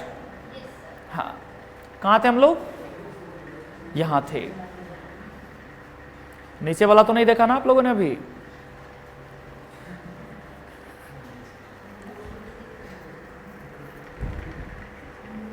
तो बाघ केव का मतलब क्या? अब कहोगे बाघ मतलब क्या? बाघ मतलब तो टाइगर, शेर नहीं, टाइगर। बाघ एक सहायक नदी का नाम है, नर्मदा नदी का एक सहायक नदी है जिसका नाम है बाघ, बाबर। और वो नदी जिस एरिया से बहती है उस गांव का भी नाम है बाघ गांव। उसी गांव में कुछ पर्वत है जिसके अंदर गुफा बना दिया, उसको कहा बाघ की गुफा, यानी बाघ गांव की गुफा, बाघ नदी के किनारे स्थित गुफा। अजंता का नाम अजंता क्यों है? क्योंकि उसमें सबसे फेमस पेंटिंग बनाया गया, a imaginary dying poster of princess Ajanta. Ajanta नाम की एक काल्पनिक राजकुमारी है जो मरती हुई अवस्था में है, बस मरने ही वाली है। वही चित्र सबसे ज्यादा फेमस है गुफा संख्या 16 में, केव नंबर 16 में। चूंकि वो लैंडमार्क पेंटिंग्स था, इसलिए उस पूरे गुफा को नाम दे दिया अजंता की गुफा। नाम पर गए, नाम देना था, कुछ तो देना था, दे दिया, है ना। इस तरह का दिमाग तो आप खुद भी लगा सकते हो। चैत्या,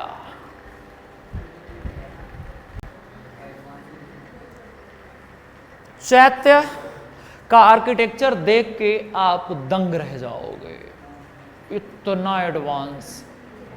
यहां पर सारे मॉन्क बैठ जाएंगे पूरा लाइन से, और ये बीच में एक सिंबल है, ये देखो,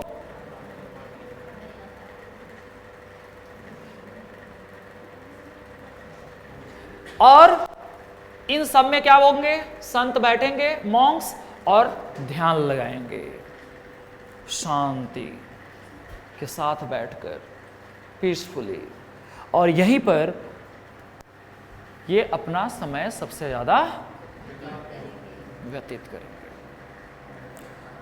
क्या यहां जाने के बाद आपको बाहर की कोई साउंड, कोई डिस्टरबेंस मिलेंगे? इतना शांत और काम प्लेस होगा। यहां तो बाजू वाले के जो ब्रीदिंग प्रोसेस है वो भी सुनाई देगा आपको, इतना शांत होगा। और मैं तो कई बुद्धिस्ट प्लेसों पे टूर किया हूं, पता नहीं क्या माहौल होता है वहां, कोई बात ही नहीं करता, सब शांत बैठे होते हैं, घूम रहे होते हैं चुपचाप। इवन फोटो भी क्लिक करवाते हैं तो चुप चुप चुप के कैमरे दे देते हैं, चलो एक क्लिक कर दो, बोलता ही नहीं। इतना शांत माहौल, अपने आप एक ऑरा है कि वहां जाते ही आप भी शांत हो जाओगे, बात ही नहीं करोगे किसी से।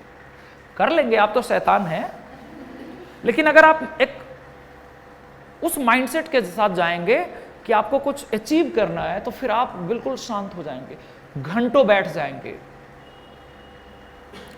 2007 में मैं पहला टूर किया था बोध गया का, 2007 में, जहां महात्मा बुद्ध को ज्ञान की प्राप्ति हुई थी। यूपीएससी की तैयारी करने से पहले सोचा था एक बार महात्मा बुद्ध से ज्ञान की प्राप्ति कर लूं। जाके वहां 3-4 घंटे बैठा भी ध्यान मुद्रा में, कुछ मिले नहीं तो वापस आ गया। महात्मा बुद्ध को बैठना हुआ था 49 डेज, मैं चाहता हूं घंटे 2 घंटे में हो जाए, कैसे होगा? महात्मा बुद्ध को लगे थे 6 साल। किस चीज में? ज्ञान की प्राप्ति में। आप चाहते हो यूपीएससी हो जाए 6 महीने में, ये पॉसिबल है? पेशेंस के साथ मेहनत। ठीक है संध्या, कहां हो? Universal truth. आप ये सर्च कर पाते हैं कि ट्रूथ क्या है, जन्म लेने का, जीवन जीने का, प्रकृति, बायोटिक अबायोटिक थिंग्स क्या है, आत्मा, परमात्मा, गॉड, शैतान, सब, इन सब के बारे में आप जान पाते हैं। अच्छा, ये एक अद्भुत बात है, जैन धर्म में, बौद्ध धर्म में, हिंदू धर्म में, इस्लाम में, सब में जो भी उनके अलमाइटी हुए, मीन्स इस तरह के सेंट हुए, उन्होंने कभी किसी को बताया नहीं कि एक्चुअली मुझे मिला क्या। उन्होंने केवल रास्ते बताए कि आपको ये करना चाहिए, आपको ये करना चाहिए, you should follow these path XYZ। Mahatma Buddha से पूछा भी, आप ही लोगों की तरह 1-2 शैतान बच्चे थे उनके, पूछा कि बताओ क्या है ज्ञान, सद ज्ञान, ट्रुथ नॉलेज क्या है, यूनिवर्सल नॉलेज क्या है। तो वो भी, महात्मा बुद्ध भी उस समय हमारे जैसे ही थे, बोले अपना ज्ञान खुद ढूंढो, अपदीपो भव, खोजो अपना ज्ञान, डिस्कवर योर ओन नॉलेज। आप अपना ज्ञान खुद ही ढूंढो क्या है, मैं तो आपको रास्ते बताऊंगा। यूपीएससी लिखना आप ही को है, क्रैक आप ही को करना, मैं तो रास्ते बताऊंगा, है ना, कौन कौन से रास्ते से वहां जाया जा सकता है। कहां? इंटरव्यू तक। इंटरव्यू तक जाने के रास्ते हमें पता है, वो मैं आपको बताऊंगा केवल, बस जाना आप ही को है, परफॉर्म आप ही को करना है ना दिव्या? मेरे पास कोई दिव्य दृष्टि तो है नहीं।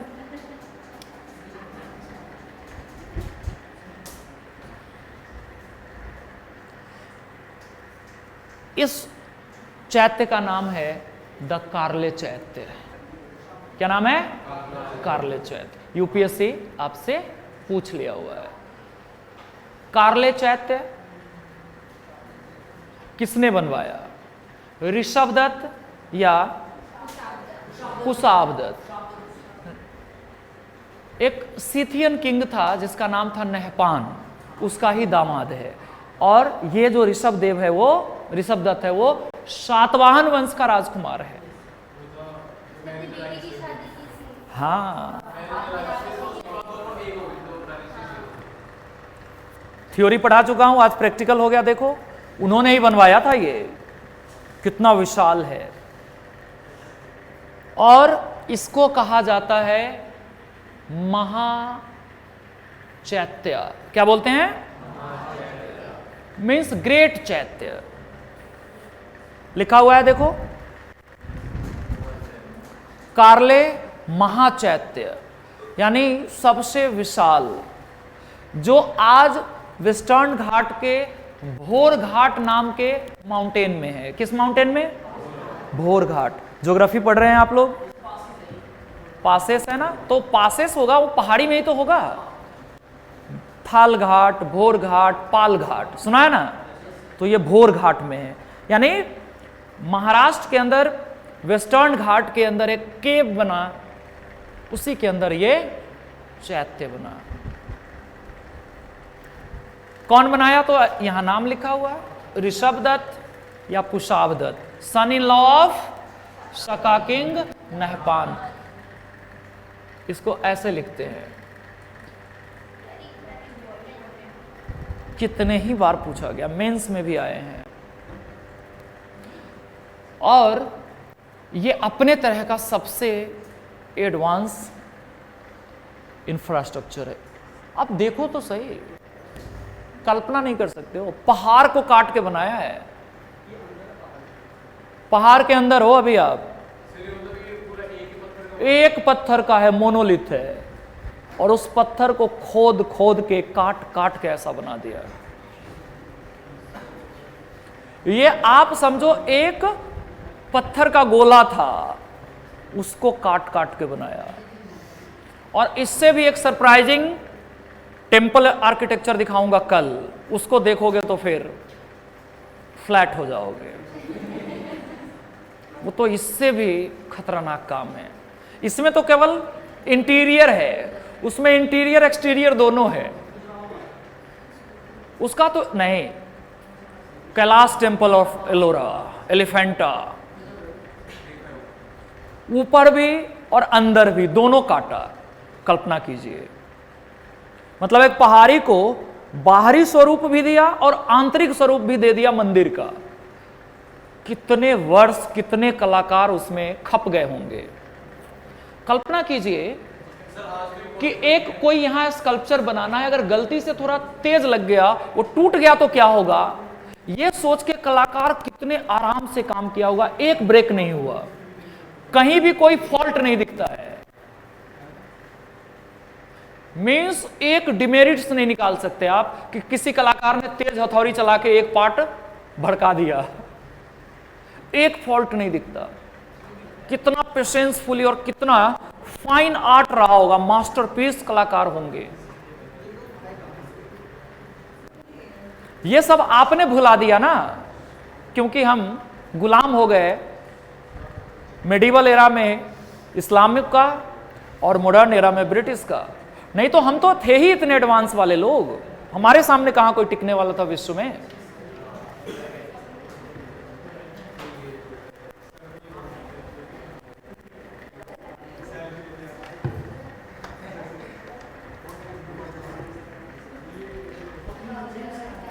ये सिंबल है, यहीं पर ध्यान लगाएंगे सब, देख रहे हो ना।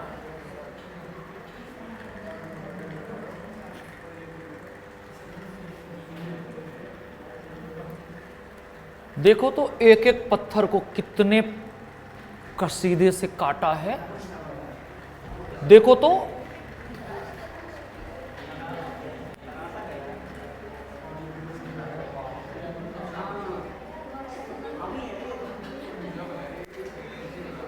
इंसान है भाई, महिला पुरुष। ये देखो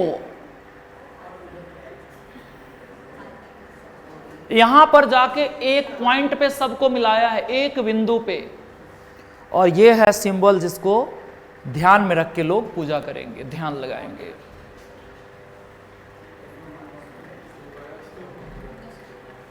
तभी इसको कहा महाचैत्य, ग्रेट चैत्य।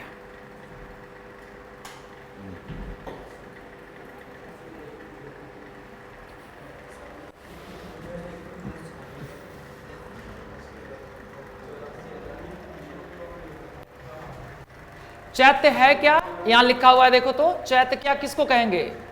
कृष्णा पढ़ो तो, पढ़ो।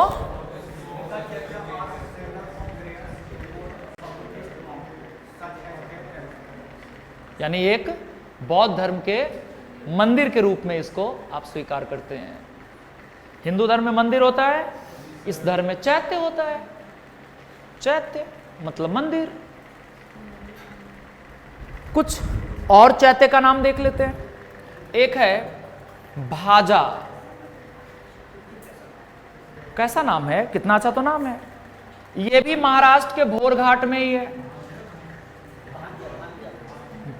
हाँ ठीक है, भूजा, भाजा, भाजी, भाजी भी तो बोलते हैं सब्जी को, बट ये जगह का नाम है भाजा। भाजा चैत्य का नाम है। देखो तो कितना बढ़िया बनाया है, गेटवे कितना सुंदर है। देखिए ये पूरे पहाड़ी को काट दिया भाई साहब अंदर। कटर भी नहीं थे उनके पास इलेक्ट्रिक से चलने वाला। एक एक चीज को सजाया है, एक एक चीज को देख रहे हैं।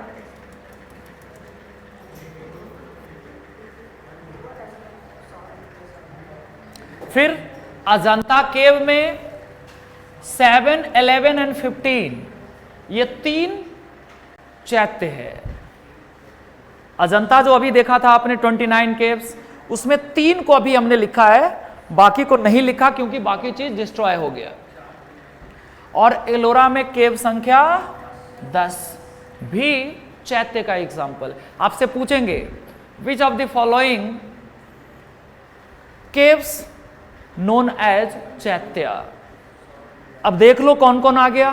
कार्ले, Bhaja, Ajanta cave number 7, 11, 15, Ellora cave number 10।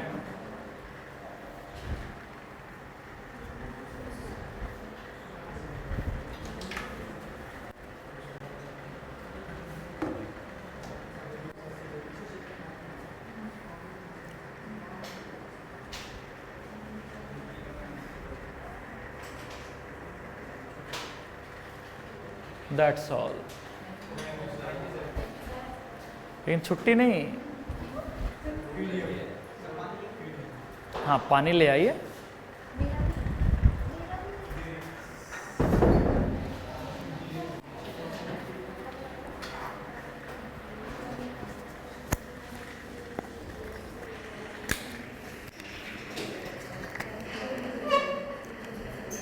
पाँच मिनट का ब्रेक है ना, फिर आधे घंटे बातें करेंगे कल के प्लान को लेके, होमवर्क को लेके, ठीक है ना।